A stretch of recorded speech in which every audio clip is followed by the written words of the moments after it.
Tembe wasenanda.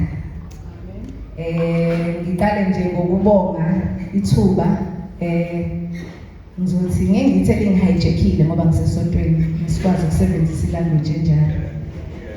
Shuthi ngizothi elingizumile.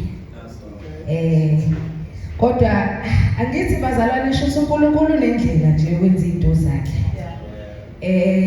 Uthi uma usufikile ebukhoneni bakhe ukwamukela ukuthi awusahambi ngokuqonda kwakho. Awusahambi ngokuyiphatha kwakho noma ngokwazi. Ngisho kade ukwazi uma usufike kule ndawo uzizwa ngathi manje ublank kufana nepage elimhlophe elinde ukuthi kungabhalwa something ngilona. So ngizizwa ngivuseleka nje bazalwane njalo mangibe ngena kule ndawo yokudumisa. Ngibuke ibanga elide sengilihambile kumuntu omusha, ngihamba ibanga elingana Jesu.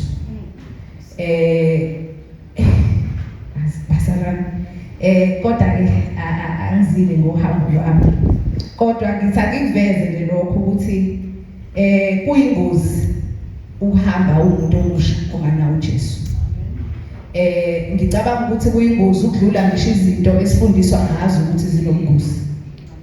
Ngicabanga ukuthi futhi kuyisu nalokho ukuthi singatshelwa ngobungozi lobu obakamoya ngoba siyabhasobhiswa emgaqweni, emsebenzini, yonke indawo nje la uyakhona kunama warning signs ayo yonke inhlobo. Kodwa esengikunakile ngempilo esengikuyo njengamanje ukuthi abantu bakamoya ibona abahlaselwayo kakhulu. And ekuhlaseleni kwabo abanye baba bakwazi ngoba bafihliwe ngaphansi kwalo moya ongcwele. Kodwa kubalekile ukuthi siqwashise ngabo ukuqaphela kokuzikelwa komuntu engizomthatha njengomntwana kaNkulunkulu. So bazalwane ngizoshare nje izwi engingaliprepareyanga kodwa ngiwumuntu osenokulifunda nje iBhayibheli ngoba kusangiconfuse okwamanje.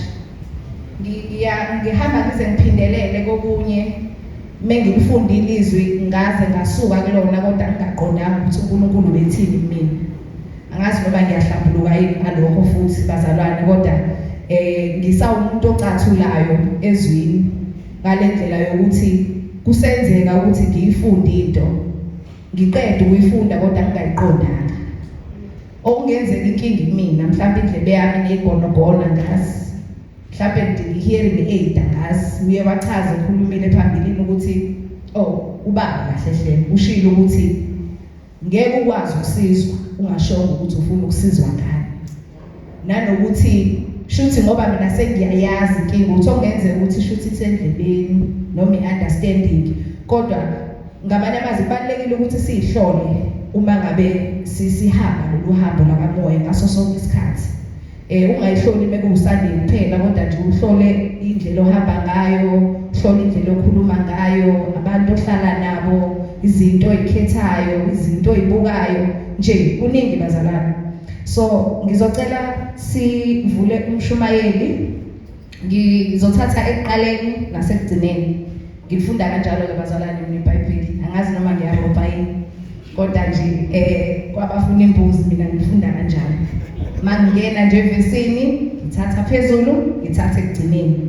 Uma kodwa wayethe funda ekuqaleni uze uphume ekugcineni. Manje mina ngibuka umqingi, ngifuna nokuthi kusheshe ufike la mina ngisuke ngifuna ukufika khona. So sizokwenza njengami shuthi namhlanje. Sizoqala nje kumshumayeli chapter 1 verse 1. Mhlawumbe singafunda nje verse 1 to 4. Noma ngivundele. Ngiyabonga futhi. Mshumayeli 1 verse 1. Konke kuyize leze. Amazwi omshumayeli indodana kaDavide inkosi yaseJerusalema. Ize leze usho umshumayeli. Ize leze konke kuyize. Kuyinzuzoni kumuntu ngawo wonke umshikashika wakhe awushikashikayo phansi kwelanga na. Isizukulwane siyamuka, isizukulwane siyeza, kepha umhlaba umiphakade. Ngiyabonga. Bazalwane, ngithe mangivula lelizwi phambilini kwangathi uNkulunkulu ukhuluma nami qobo. Ngoba nginane password yethu umshikashika. Bokusho ukuthi sengiwamkelile mina umshikashika kodwa ngathi mangifunda lelizwi ngabuka le ndaba engaphezulu ethi ize leze usho umshumayeli. Liphinde futhi lithi ize leze. Mhlawumbe ngingakaqhubeki bengingacela mhlawumbe umuntu omdala sichazele ukuthi sisho ukuthini lesisisho esithi ize leze. Intengeko. Okay. So bazalwane la kuyaqala ku number 1 kuthiwa amazwi omshumayeli. Kuyachazwa futhi ukuthi inhloboni yomshumayeli bayasho ukuthi uyindodana kaDavid, inkosi yaseJerusalem. Zonke lezi zinto zinesisindo sazo. So mina ngikubuke ukuthi into ekhulunywayo ukuze ngiunderstand icontext nebackground yayo ikhulunywa ubani. Mhlawumbe ukuze nami ngiunderstand ukuthi uyikhulunyiswa yini noma kumina uzama ukuthini. So lo muntu uyinkosi yaseJerusalem. Ukhuluma ngeze leze. Ngicabanga umshikashika esimshikashikayo sonke bazalwane.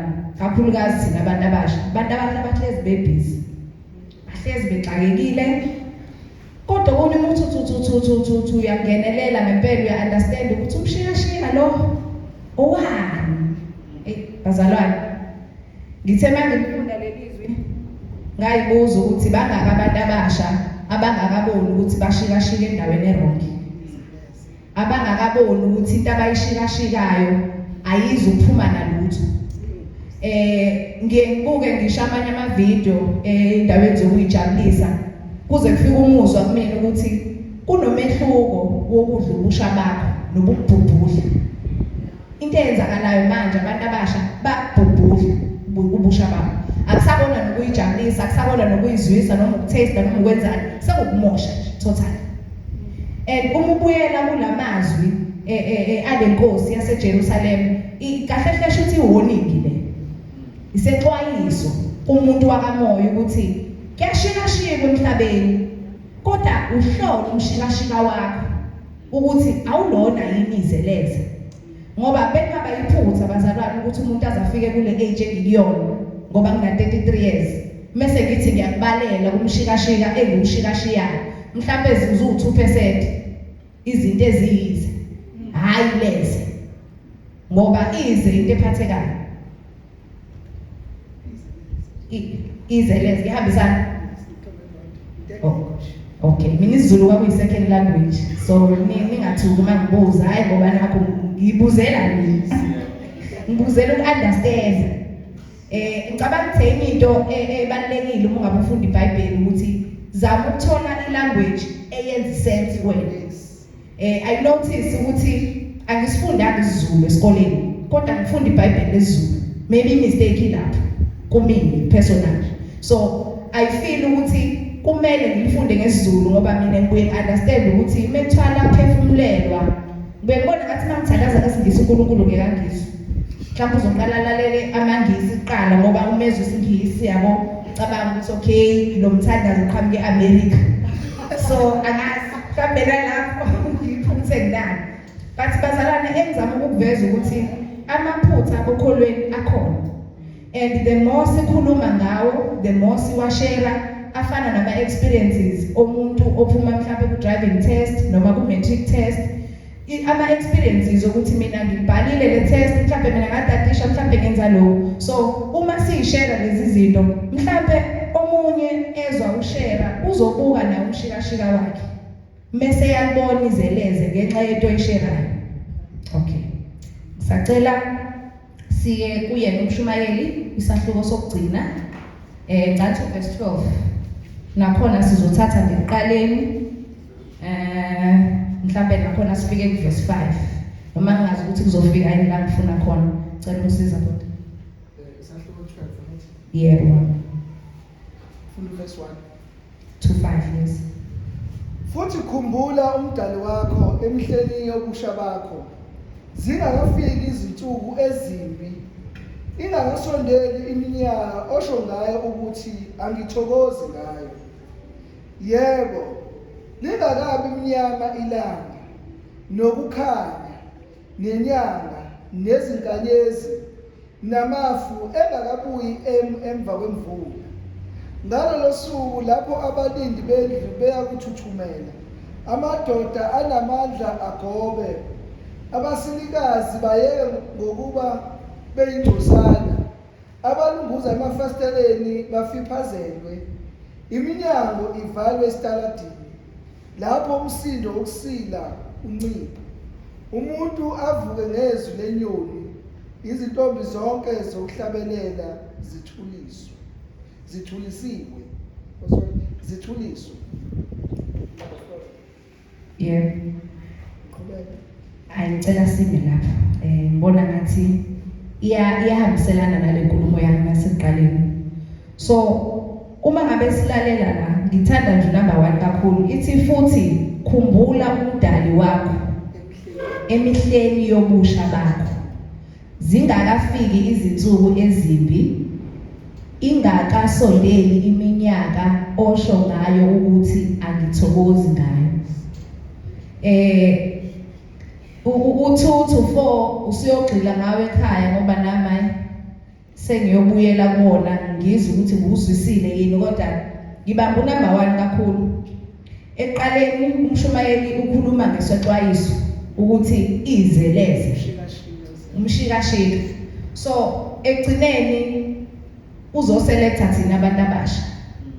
Lento engiyipick up kumina mangiwufunda ukuthi kahle hle angisho ukuthi abantu abadala bashikashiki, kodwa isikhathi esiningi umuntu mesefike kwi-age endala nento asuke yenza isuke iqondile.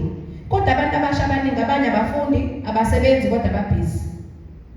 So lokho mina ngiyamconfuse ukuthi shuthi umshikashika obheke yiphi, umshikashika ophethele, umshikashika oyaphi, wenziwani, kungani. So uyaphinda kumshumayeli shuthi uzokupha isisekelo ukuthi umkhumbule umdali ebusheni bakho, okusho ukuthi umshikashika wakho ngeke uzulize leze. Hayi ukuthi umuntu angeke aphenduke mesemdala, kodwa shuthi kahle hle wena uNkulunkulu uyamrobha. Ngoba phela uNkulunkulu ufuna ubukhona bakho. Akukho fair ukuthi uNkulunkulu yena ekhathi enikela ngoJesu wanikela ngendodana, akazange anikele ngekhehla. Angisho ukuthi khona into errong ngamakhehla bazalwane, siyabathanda omkhulu bethu, but ngizama ukuchaza ukuthi naleyo nto it's a point, because umuntu uyalandela uhambo lukaJesu alibanga lolu. Okungenzeka ukuthi wayikhehla mhlawumbe noshukela uzomenza ukuthi angabe sakwazi ukufinyelela. Uyasho umbhalo ukuthi zingakafiki izinsuku zokuthi wena uqala ungathokozi ngempilo yakho, ngoba uNkulunkulu ukudalile ukuthi uzohamba uhambe ungabe usabe nawo amandla. Ngamanye amazwi lapha umshumayeli walo uNkulunkulu uyasinxusa ukuthi lesikhathi